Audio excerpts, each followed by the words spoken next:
Là ici, comme il a beaucoup plu cet automne, on aura de la boue plus fluide, donc elle aura plus tendance à couler, à s'étaler. Tandis qu'en été, la boue est moins humide et plus visqueuse, donc ça fait des édifices un peu plus raides.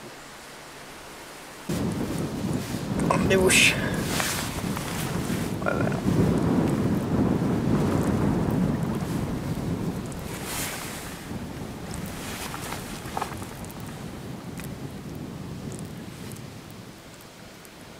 Il faut du gaz, et il faut de l'eau et de la boue. Alors, la boue, elle vient du soubassement sédimentaire de l'Etna, qui est argileux, c'est une argile un peu bleutée, comme on voit ici. L'eau, elle vient de la nappe phréatique qui est alimentée par l'espèce de château d'eau qu'est l'Etna. L'Etna, c'est un peu le château d'eau de toute la Sicile.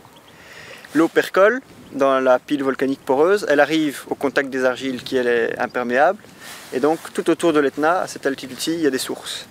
Et alors le gaz, il vient du manteau via un réseau de failles régionales sur lequel est posé l'Etna aussi. Et bon voilà, maintenant ça bulle plus fort.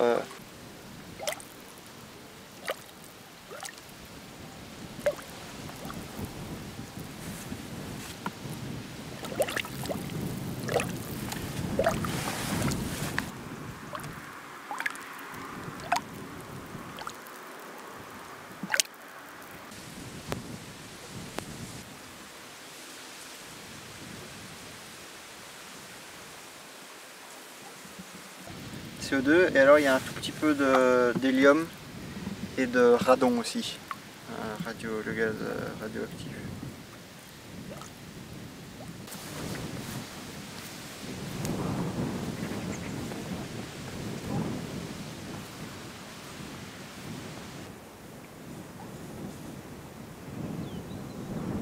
Il y a même un front de coulée.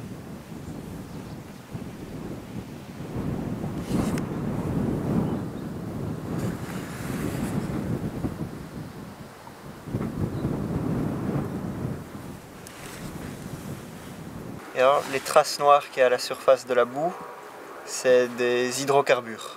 Donc c'est du pétrole léger, qui a un petit peu. C'est des argiles qui sont riches en matière organique, et donc ça, il y a un petit peu d'hydrocarbures qui se joint à la boue.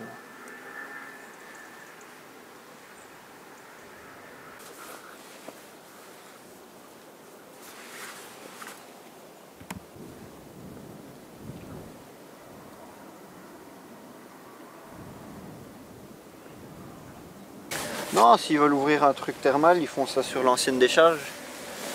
Ils réhabilitent la décharge, ils ouvrent un centre thermal, ça c'est positif. Mais ici, c'est un site naturel, ce serait vraiment criminel. Ah non, j'espère que ça